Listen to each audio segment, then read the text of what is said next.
Hi, everybody. It is Friday and it is time for our Fri-YAY Par-TAY. I am so glad I could be here with you all. Hopefully, I'm not alone. So, if you're here with me, say hi, stick it in the chat. Let me know that you are here. Otherwise, happy May. Can anybody else believe that it is May? And even better, this month, I feel like we've had so many people pass the real estate exam. And I hope that in a little bit that I had some way to help with that, or that somehow what I'm doing here for you all is helping. So, hello. Let's see. What is it that we are going to be talking about today?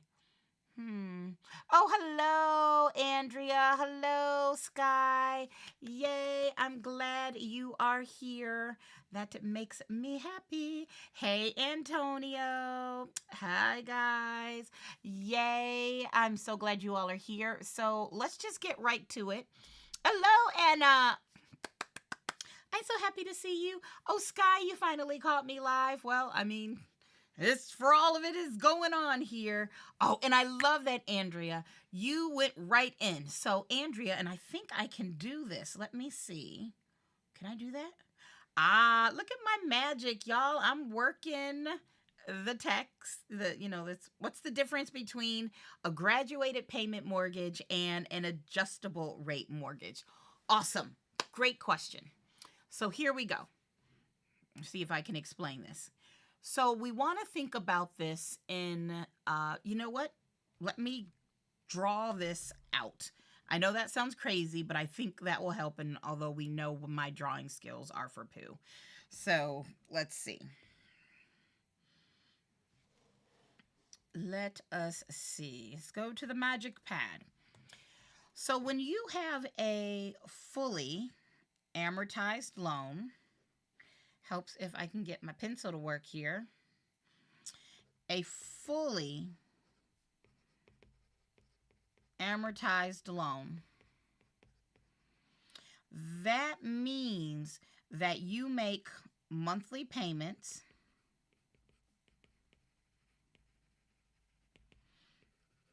of the same amount,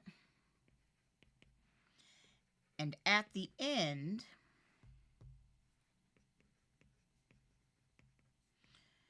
your balance is zero. So what I mean by that is, let's say you borrowed money for 1 year and it was an amortized payment. You might borrow, let's say you borrowed $500. And let me figure out this real quick. So if it was $500, so every month you might pay $50.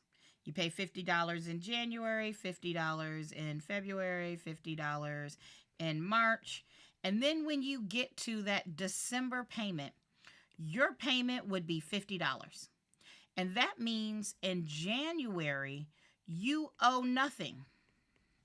You've paid off all the principal, what you borrowed, this $500, and you paid off any interest. That is a fully amortized loan. If it was a graduated payment, you might borrow that $50. Here, I'll put graduated.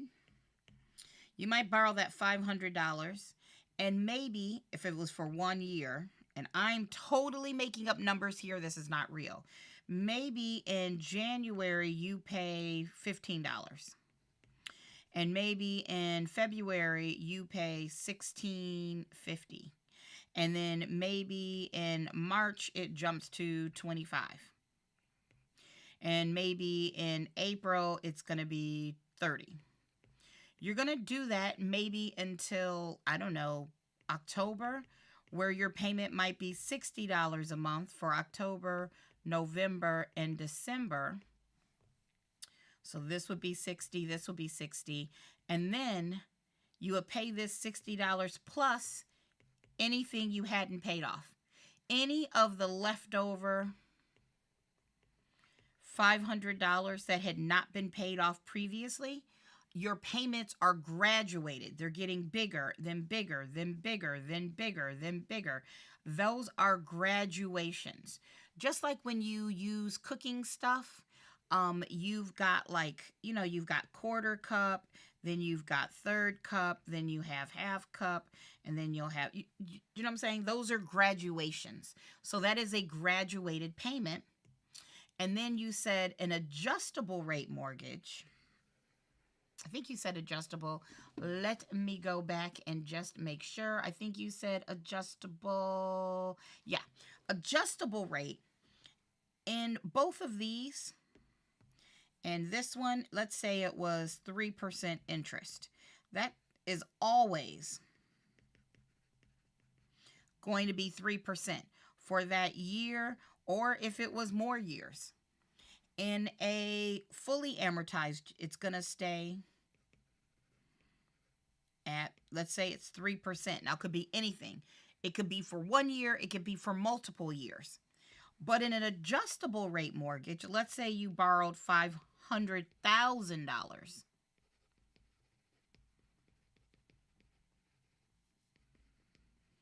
And that is why we call it an ARM, ARM, an adjustable rate mortgage.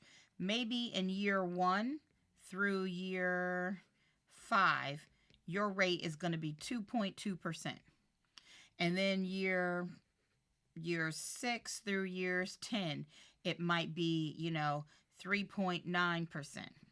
And then years 11 through years, 15, whatever it's going to be, maybe it's 4.2%. What's changing is your annual percentage rate. The rate of interest changes. And usually it's based off of what the market is doing, but you can get this ARM. And so different types of ARMs, you might keep this first rate for 1 year, or you could keep it for 3 years, or you could keep it for 7 years. I mean, it just depends. And we know from doing our math, your interest rate is how you figure out your monthly payment. So your monthly P&I payment is based off of whatever your current interest rate is. So does that help? And I'm talking, who was it that asked? That was Andrea. Go ahead, let me know, does that help? And anybody, I mean, do we need to go over it some more? I just need to know that, we're good. So those are some of the types of mortgages.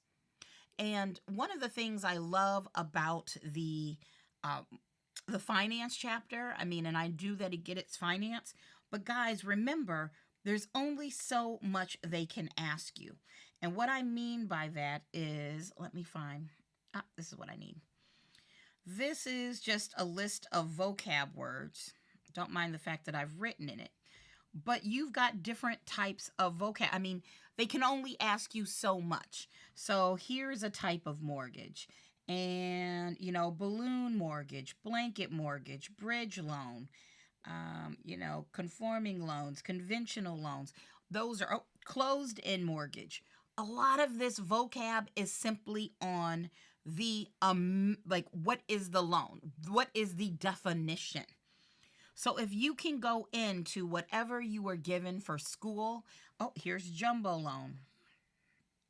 And you can define all these different types, that's going to get you a lot of points because we're not bankers. So Andrea, you said, so in a graduated payment mortgage, the interest stays the same, but the principal changes. Generally, yes. I'm not saying it could never happen, but yes, the whole point behind a graduated mortgage is that your payment amounts are always going to increase, right? So yes. And in an ARM, those interest rates are going to change, whether it's annually, biannually, every 3 years. So graduated payments, it's about why is your payment amount changing. In a graduated payment mortgage, you ask them. You said, look, I want my payment amounts to go up. And we're going to set how often they're going to go up from the beginning. And in an ARM, it's based off of the market. So does that help? I hope so. Yay. Yay. All right, what's our next question? Let me see. Our next question is, hey, Elena. Hey, KJ Dimple. Hello, Charity. All right, and okay, Antonio, you have a few questions on vocabulary. Throw them in the chat, right? Throw them in the chat so I can answer it. Just kind of go in order by what goes in the chat.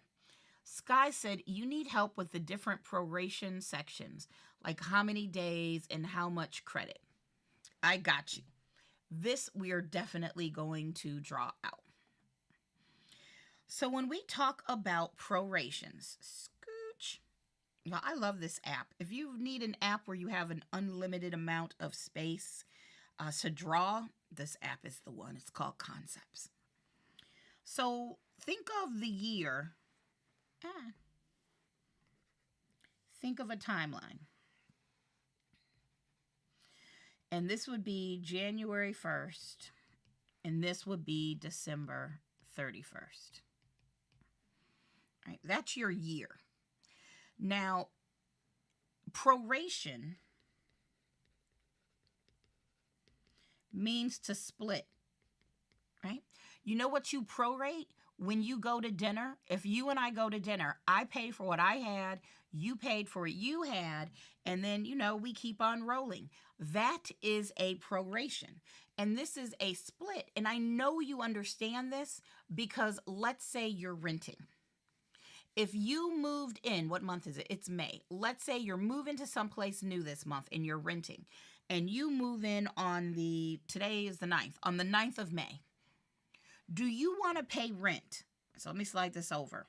If your rent is $1,600 a month and you move in on the 9th of May, do you want to pay all $1,600? Absolutely not. Absolutely not. That $1,600 is for a whole month. And you didn't stay there a whole month. You were only there May 9th through May 31st. So you only pay what you used. You would pay for daily amounts. So how would I do this math? I would take $1,600 and divide it by 31 days. And if I do that math, 1,600 divided by 31, I get 51.62 a day. Now let me stop here because you said something about, well, how do I know how many days? Whenever you look at this calendar and you're doing stuff, you have to know, are you using a calendar year, which is going to be 365 days in the year, and we don't know, it's either going to be 30 or 31 days in a month. Or you're using a banker's year, which would be 360 days in the year, and every month, including February, has 30 days. Your test should tell you which one. Your test should tell you which one. There's no one way to do this. It's just about, okay, what do you need? So what we're going to do is say, all right, well, if it's 51.62 a day, we need the 9th, the 10th, the 11th. We need all those days. So 9, 10, 11, 12, 13, 14, 15, 16, 17, 18, 19, 20, 21, 22, 23, 24, 25, 26, 27, 28, 29, 30, 31. So I got, what is that, 20, I just lost count. Good gosh. Good gosh. You know what? When in doubt, take 31, subtract 9, and add a day. So that's 31, subtract 9 equals 22. So 23 days. I was right. Because subtract 9 plus 1. So 23 days. So 51.62 times 23 days is going to be 51.62 times 23. That gives me $1,187.26. All right? That would be what you owe for rent. You're not paying all $1,600. You're paying $1,187.26. That is a proration. It's a split. And what I'm trying to say is you would do the same thing here. Let's pretend that the closing on an investment property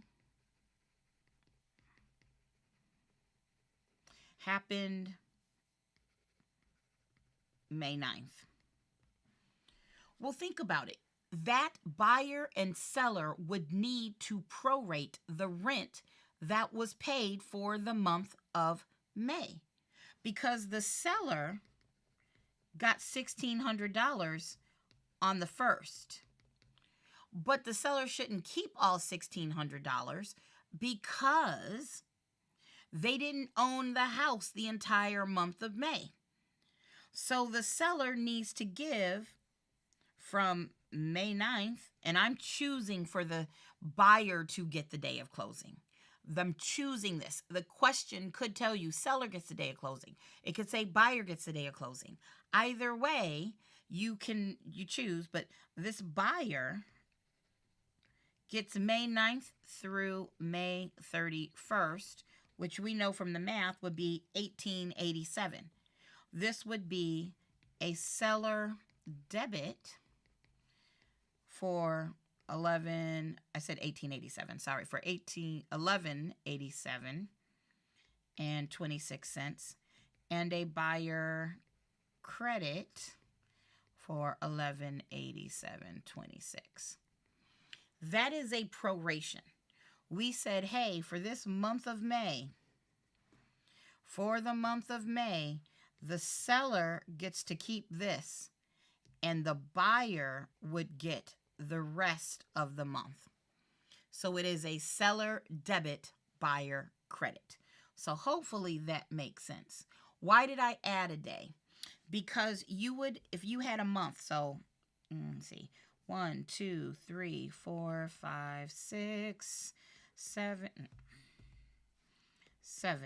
8, 9, 10, 11, 12, 13, 14, 15, 16, 17, 18, 19, 20, 22, 23, 24, 25, 26, 27, 28, 29, 30, 31. Because when you count up all of these days, so we count 1, this would be 1, this would be 2, 3, 4, 5, 6, 7, 8, 9, 10, 11, 12, 13, 14, 15, 16, 17, 18, 19, 20, 21, 22, 23. That's 23 days. Because you're including the 9th. So a lot of people will go, oh, well, this happened on the 9th and there's 31 days, so let me subtract. But 31 minus 9 is 22. You got to include the day of. We got to add 1 day if you're going to do the subtraction method. Now, I personally like to use my fingers and my toes. I don't want to have to remember, do I add a day? Do I not subtract a day? But sometimes when I'm thinking and trying to teach you all and doing lots of things at the same time, I just have to go back to old habits. So that is why I added a day. And so for prorations, I think that's, let me know if I need to go over more with proration. But a proration, it just means to split. Now, sometimes you might have, and let me change colors here. You might have a proration for an annual amount. In which case, if it's from here to here, you might say, hey, the seller gets from here to here, this would be seller, and then the buyer would be responsible from here to here. It just depends on the question. So if you have a specific math question, I would be glad to do it, but proration just means split. If you had an annual amount, the seller's responsible for their amount and the buyer's responsible for their amount, right? All right, let me make sure that I don't have any other questions. Okay, you said, what about with taxes? Is there a trick to know who gets the credit when? So think of it this way. Actually, I can do it this way. I can show you. Let me show you.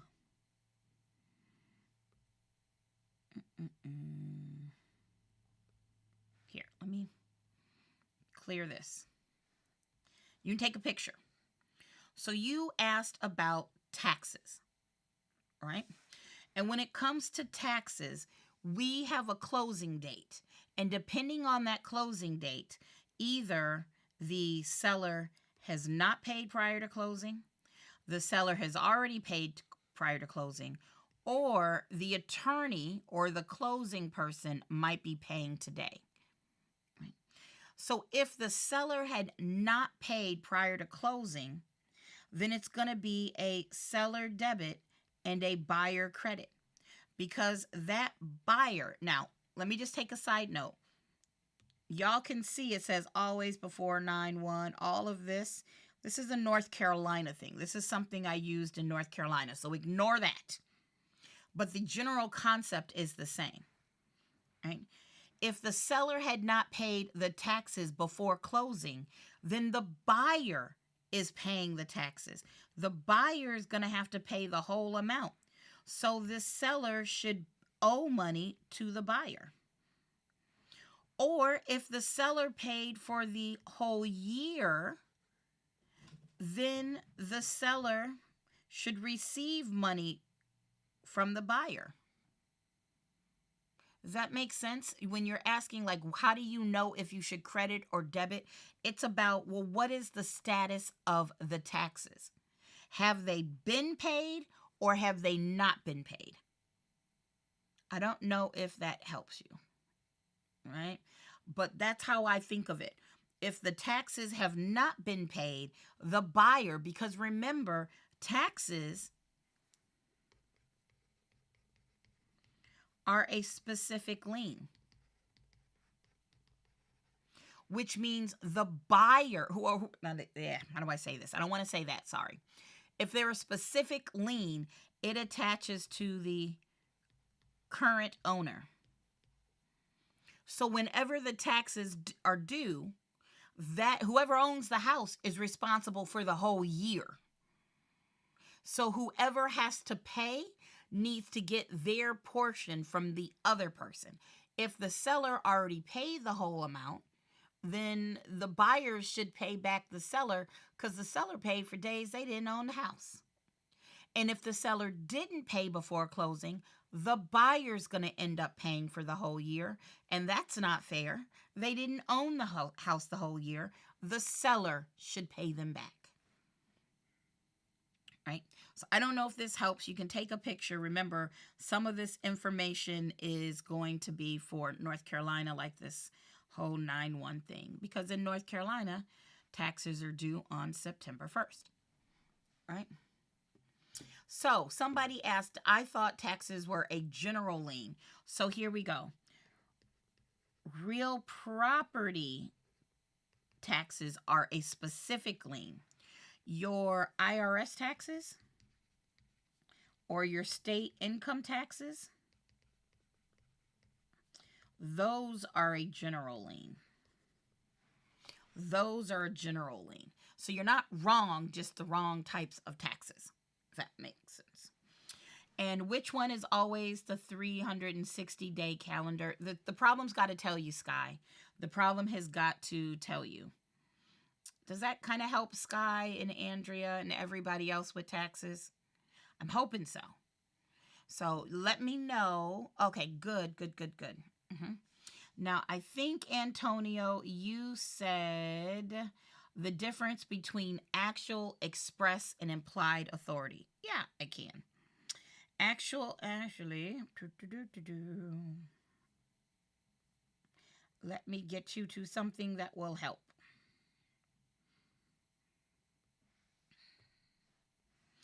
Now, I'm going to my in the car sheet just because one of the things I like about this sheet is it organizes everything. Sorry, I'm making you sick by scrolling. I know, it gives me a headache just looking at it. All right. So when we talk about agency, I want to show you all there's two different things here. Sorry about the scrolling. I really am. You have creation of agency and you have authorization of agency. I know that's hard to see, but I didn't want to cross it out. We have agency in how it's created, and then you have authorization, like what can you do? Am I allowed to do this or am I allowed to do that? So you're asking about agency, you asked about authority. So actual and express would be the same thing. It is expressly written or expressly stated. Actual or express, that's you said it. Hey, I am allowing you to do X. Implied is created by actions. So if I'm trying to think of an example. If I hired you to work for me, and so you are my employee, and I told you to work the register, I gave you express permission to take the payment. I might say, Antonio, take the monies for the cost of the item. Right? So if somebody buys something for $5.99, I would tell you expressly, take the monies for the cost of the item. That's express. It would be implied you could also take the money for the taxes on that item. Did I say you could take the money for the taxes on the item? No, I didn't. But it's implied because unless you live in a state where there's no sales tax, when you buy the item, you also get the tax. So I expressly told you you could take the cost of the item, the price of the item as my employee. It's implied that you can collect the taxes as well. Does that make sense? So I'm hoping so. Yay. Yay. All right. What else do I have here? You have a question. Hi, Nika, about math and points charged by the bank. Can I do an example? Of course I can. Of course I can.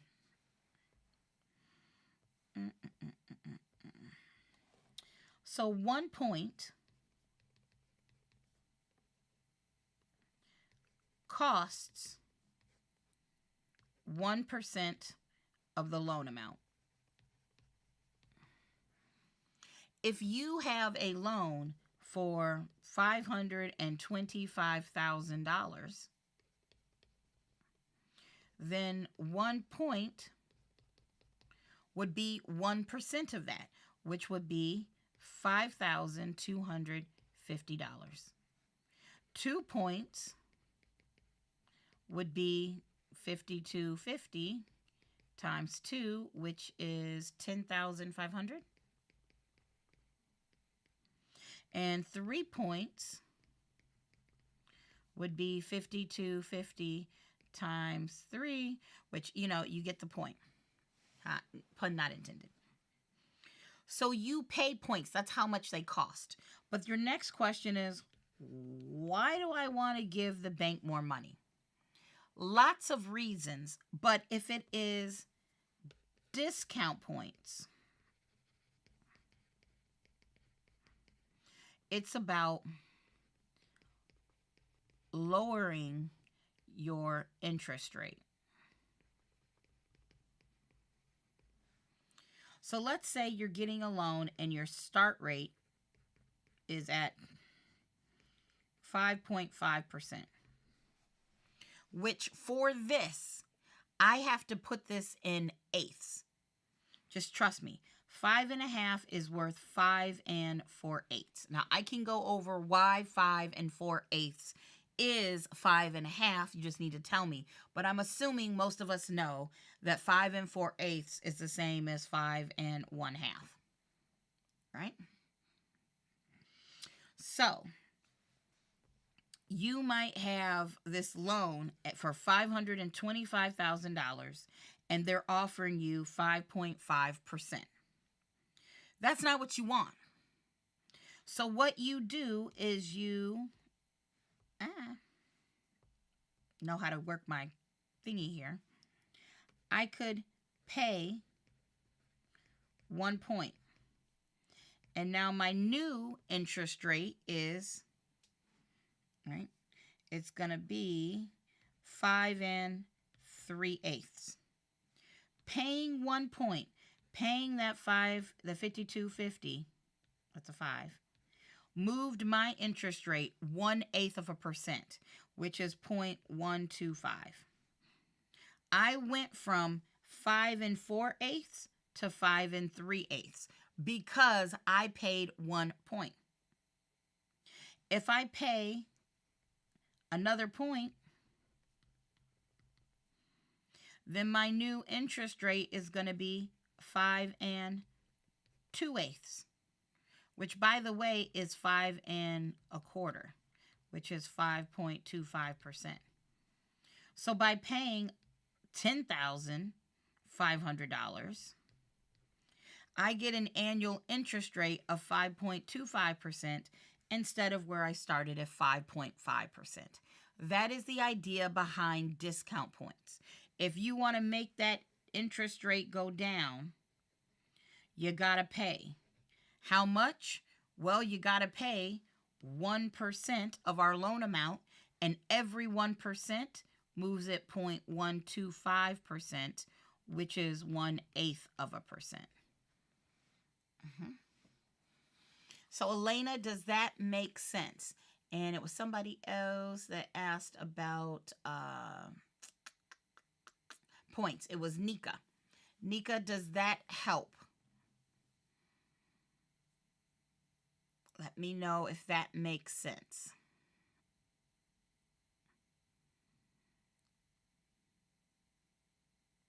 And Antonio, I see you. It says, can I give an example of split agency? Now, Antonio, every state has different terms for agency, and I am not familiar with what you mean by split agency. That one I'm not. Do you have like a practice question, or you gotta? Okay, Nika, you said kind of. Okay, let me show you. I'll show you a problem on that, Nika. I'm trying to think split agency, because there are so many different ways. Every state calls their agency a little thing different. So split agency. I'm not kind of. I don't know. Can I give you a question to answer? Yeah. Let's see. Let's go here.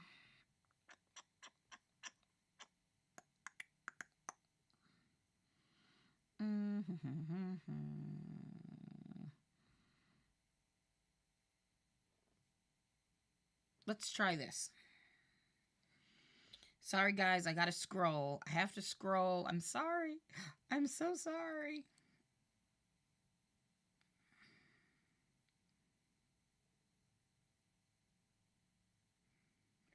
All right. Let's try number 1. Borrower A is purchasing a home for $285,000 with a 95% loan to value at an interest rate of 4.75%.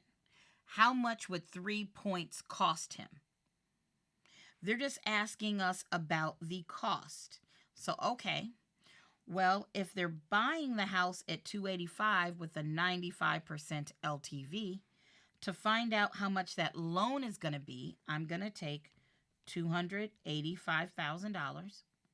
I'm going to multiply it by 95%. And my loan amount would be 285 times 95%. That's going to be $270,750.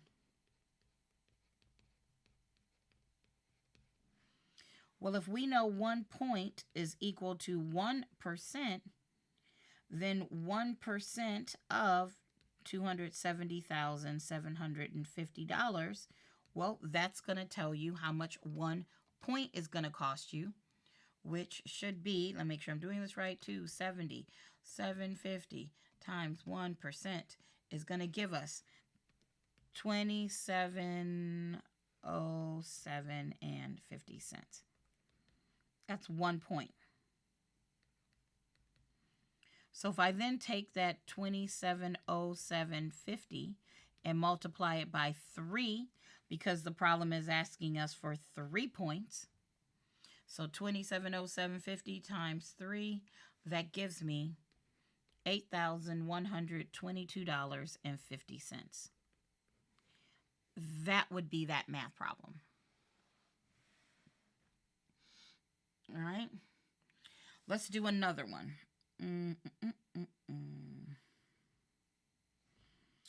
Jay would like to purchase a home with a $250,000 loan for 15 years at 7% interest. The bank initially offered him a loan at 7.5%. How many points would Jay need to get his desired interest rate? Okay. So it didn't ask us how much he needs to pay. It asked us how many points he needs to pay. So he started at 7.5%, which is 7 4/8%. If he pays 1 point, then he's going to be at 7 3/8%. If he pays another point, he's going to be at 7 2/8%, which we know is 7 1/4, which we know 7 1/4. But that's not where he wants to end up. He wants to end up at 7%. So let's keep going. He pays another point. He's now going to be at 7 1/8%. So then he pays one more point. And now he's at just 7 0/8, which is 7. That's where he wanted to be, at 7%. So how many points did it take us to get here? It took us 1, 2, 3, 4 points. It would take 4 points. Now, if the problem had asked us, how much will that cost? Well, I would take the $250,000, multiply it by 1%, which would give me $2,500. Right? And that's right? I think I did that math right in my head. Yep, 250 times 1%. Yeah. So 4 points, I would take that and multiply it by 4. So that would be $10,000. If they wanted to know how much. Right?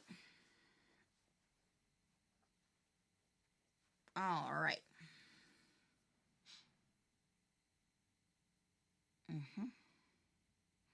Does that help for the points? So give me a thumbs up, like an emoji thumbs up, if that makes sense with the points, and then we'll talk about agency. Give me a thumbs up. And I know there's a little bit of a delay, so that's fine.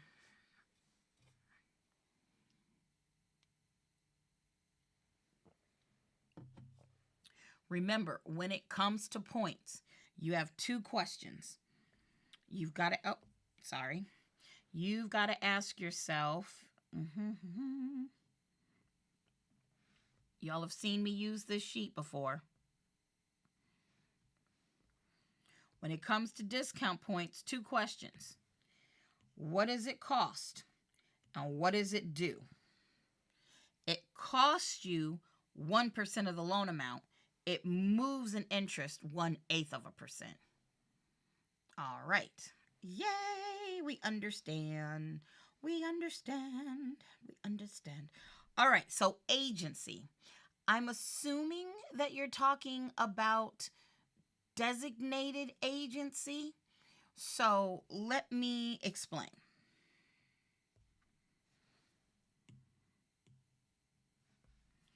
So when we talk about agency, imagine that I'm going to call this right here.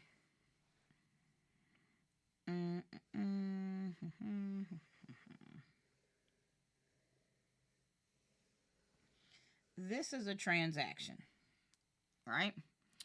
This is a transaction. And over here is the seller. Actually, over here is the seller. Over here is the buyer. Right? Now, each of them hires a company. And what happens if they both hire ABC Realty? This would be dual agency. In some states, this is legal. In some states, this is not legal. Dual agency would be if both people hired ABC Realty. Just to show you a difference, it would be single agency if, come back here. There we go. If the seller hired ABC Realty and the buyer hired XYZ Realty, then that would be single agency, because ABC is only working for the seller and XYZ is only working for the buyer. This would be single agency. The broker is only working for either the buyer or the seller in the same transaction. But dual agency, which is where we want to be, is about one broker working for both the seller and the buyer. The problem with this is now you've got that whole obedience thing. Obedience, confidentiality, loyalty. How are you going to be loyal, confident, obedient, and yet these are two different sides? This is like a tennis game. You're either on one side or you're on the other. So in dual agency, for those people who have states who use dual agency, the agents talking to, whether it's one agent or multiple agents, can't give. There's no advice or counsel or skill.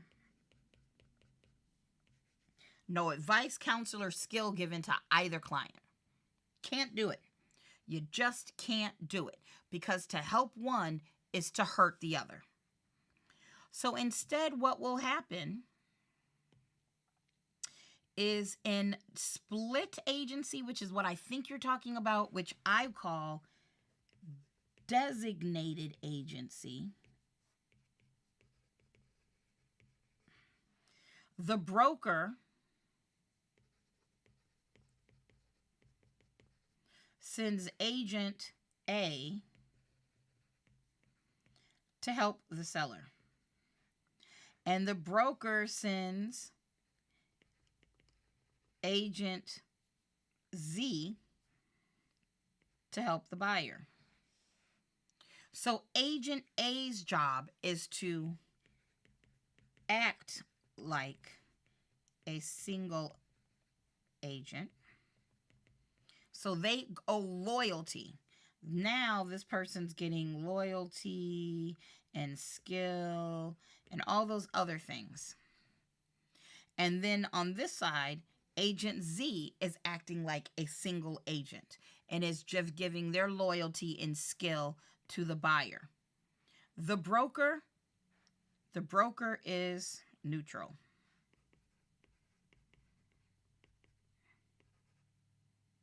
How do you spell neutral? Neutral, or is it N-E-U? I don't know. I don't remember if it's N-E-U or N-U-E. Whichever. This is not spelling. This is real estate. But the broker stays neutral. I don't know. I don't know how to spell. The spell check has ruined everything. I know. Mm-hmm. N-E-U. Okay, I was just testing y'all. I was just testing you. Thank you, Andrea. Andrea wins. Yay. I got nothing. I don't spell. I do math and real estate. That's what I do. Does this help, Antonio? Is that what you were talking about? Now, that's different than sub-agency. And Antonio, sub-agency can mean different things. And if I need to go into sub-agency, I can. I can definitely go into sub-agency if needed. Right, Danae? Thank you, Danae. I'm like, that's why we have AI now. I can just ask, Alexa. She's real nosy. I can ask her how to spell something.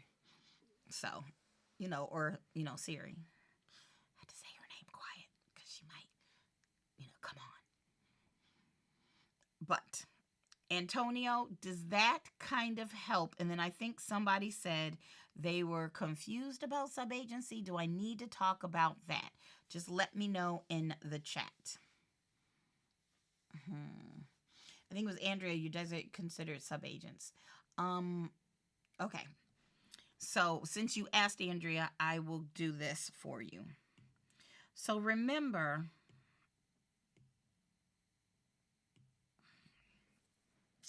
if there's a seller, the relationship, remember, this is special agency. This relationship is between the seller and the broker of XYZ. Literally, it's between the broker and the seller. Now, XYZ Realty and this broker may have people who work with them. There's Mark, and there's Tom, and there's Joanne, and there's Billy, and I'm using these short names, y'all. And there's Mary, and there's Lisa. Now, Lisa may be the person talking to the seller. She's the one communicating with the seller, but Lisa is a salesperson. So the relationship is not actually between Lisa and the seller. The relationship is between the broker and the seller. And then you have a general agency relationship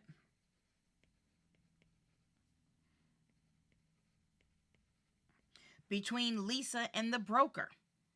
So Lisa is an agent of the agent. That would be a sub-agency.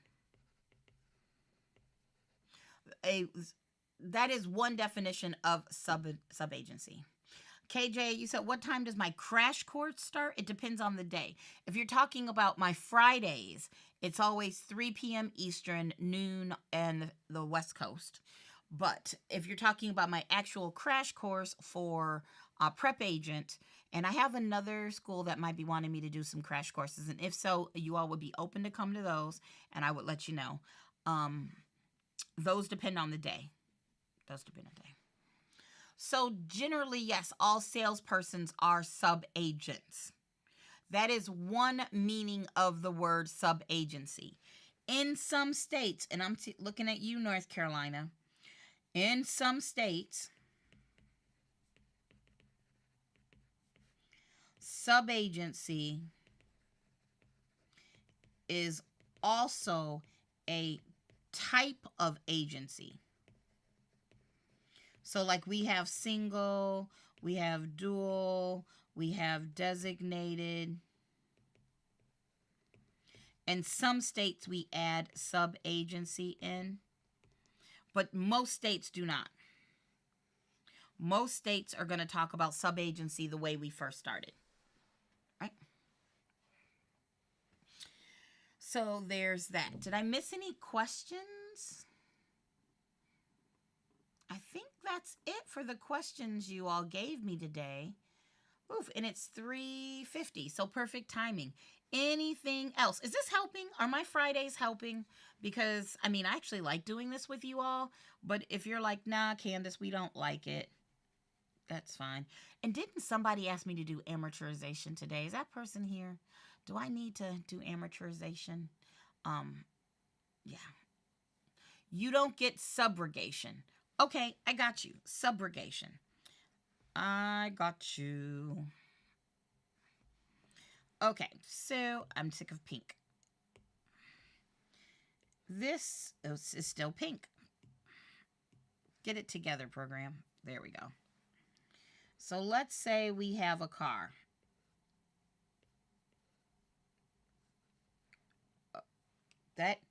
That is awful. That is terrible. We are going to pretend like you never saw that. Let's stick with a basic. Let's say this is Candace's car. Right? Now this is Candace's car, and true to life, I have Geico. I have Geico insurance. And let's say over here we have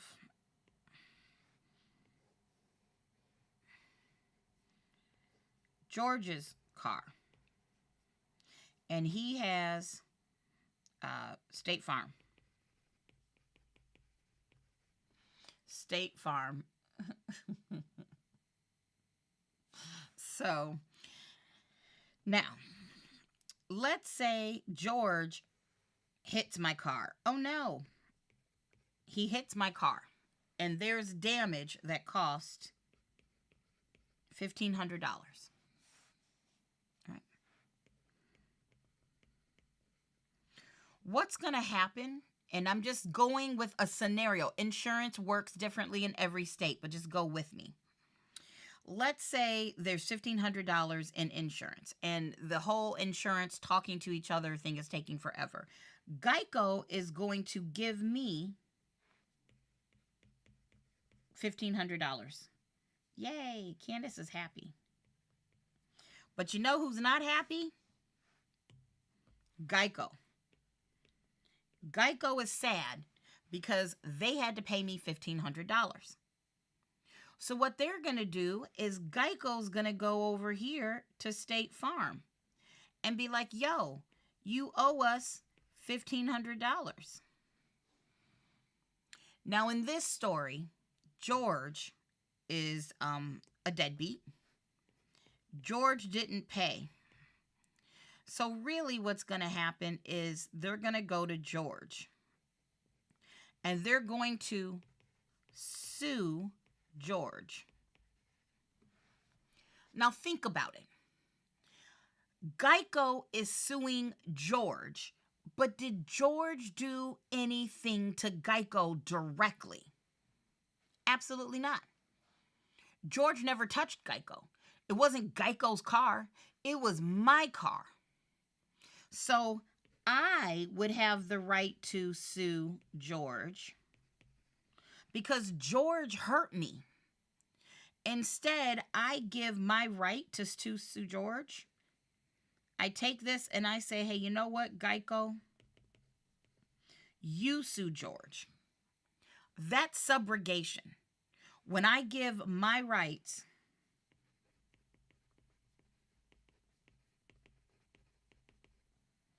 to somebody else. That's subrogation. I know that seems crazy, but that's what it is. Now, even though I used a car example, I did that because I know you all are familiar with car stuff. Let's say instead of a car, car damage, I had a trampoline and I went to, George's house. I jumped on his trampoline and I broke my arm. So something like that. All right, you said amortization would help. Sure, Charity. Oh, good. They have been helping a lot. Yay. Tell more people to come for the party. That way I don't run out of questions. So when it comes to amortization, tell me what it is. Is it you don't understand what it is? You don't understand how it works? You don't understand the math that goes along with it? You tell me. Tell me what we need to get covered with amortization. Also, let's try that car again.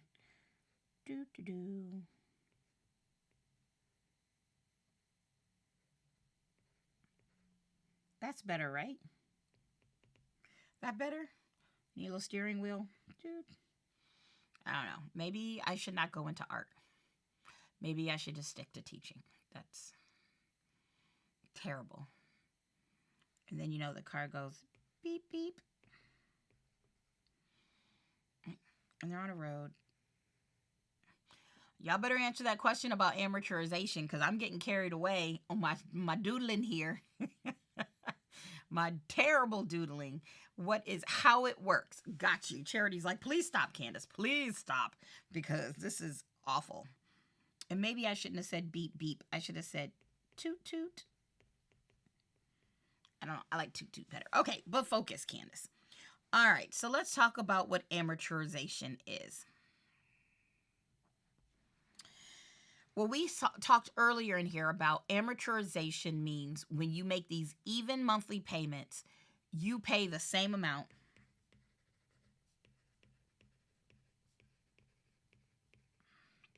every month. It says everything, doesn't it? Same amount every month until you paid off everything.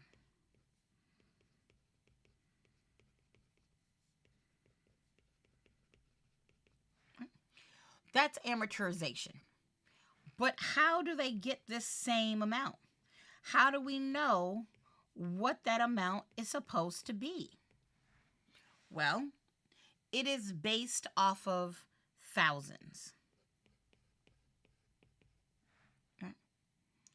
If I borrow $1,000, if that's what I borrow, I've got to have two pieces of information. How long and the interest rate. So if I borrow $1,000 for 30, let's actually call it $100,000. No, let's stick with $1,000. If I borrowed $1,000 for I'm trying to make it make sense. For 5 years, it's a car loan at 5.5%. I use this information to find out my factor. Now, I'm going to make it up for right now. And my factor could be $1,250.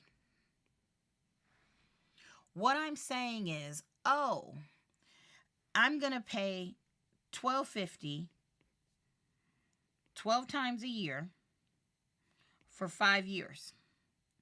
And when I finish paying off that, I'll be all done.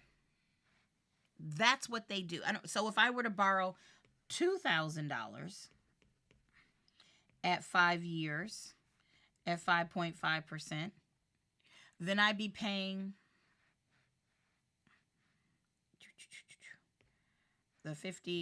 I'd be paying $12.50 plus $12.50, so that's $25. I'd be paying $25 a month for 5 years until I paid off my debt. Does that kind of make sense? If I borrowed $3,000, I'd be paying $1,250 3 times. Because what we're doing is we're saying for every $1,000 you borrow, the factor is the amount of monthly payment. The factor is an amount of monthly payment. So let me go to a bigger space here. let's say that Charity, you want to buy a house for $275 at 6% interest for 30 years. And you want to know, how much is my monthly payment? Well, the first thing we do is we take this information to an amortization chart. Now, on the test, they either have to give you this chart or they'll tell it to you. So we need to take this information to the amortization chart, because that's where we get a factor, which is how much you pay per month for every $1,000 you borrowed. Does that make sense? We use this information and we take it to the amortization chart to find a factor. And a factor is how much you pay every month for every $1,000 you borrow. Again, they have to give it to you. So I have an amortization chart here. I'm going to pull it up. I have it somewhere on here. Give me a second. Amortization. So much stuff here. Boom. Let me clear it. So this is an amortization chart. And look, it even says the amount of monthly payment per $1,000 of the mortgage.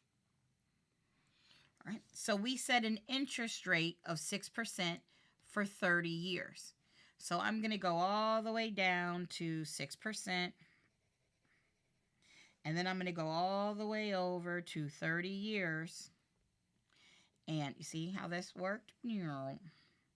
And what this gave me was $5.99. That's what I'm going to pay per month for every $1,000 borrowed. $5.99. This is your factor. How did we find the factor? We needed to know an interest rate and how many years. $5.99. So I'm going to take that back here, and I found out this factor is $5.99. So we need to know how many, if there was a such thing as a $1,000 bill, how many $1,000 bill would it take to make $275,000? So I'm going to take $275,000 and I'm going to divide it by 1,000, which gives me 275. That's the number of 1,000s borrowed.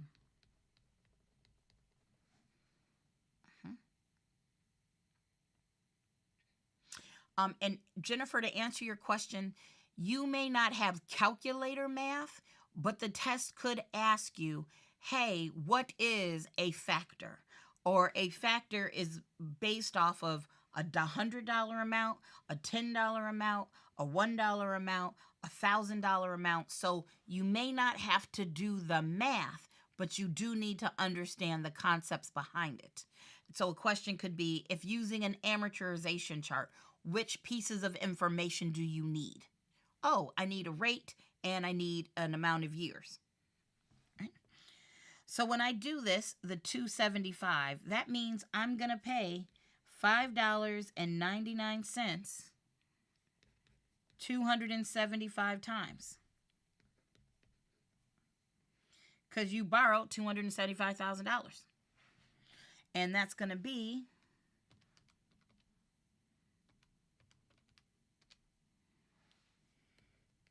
$1,645 $47.25.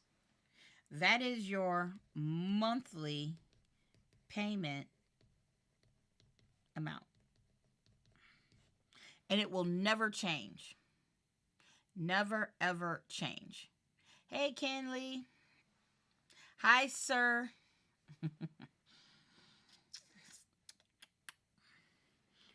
Just like with your car, they do the same thing, except with your car, you might borrow $50,000 at 4% for 7 years. So we could literally look up that factor. I could literally find that factor. Now, I don't think that is on my sheet. Yeah, this one has 10 years, 15 years, 20 years, 25 years. But I could find a chart that does have it. Let's see. Let's do it. Amortization chart for auto loan.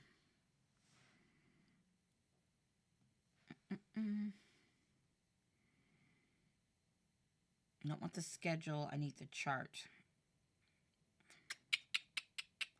Y'all might be out of luck without me doing anything here.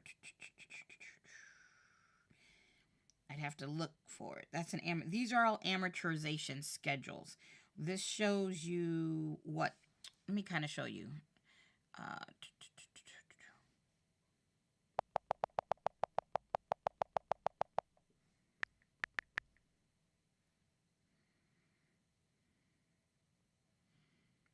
See, you have books. Like I have this. Oh, okay. Well, hey, Amazon, how you doing? I have this book. It's somewhere around here, but my house is still done. But you see how it says right here? It says that you can see if your loan is between $1,000 and 1 to 10 years, this is how you would find that factor.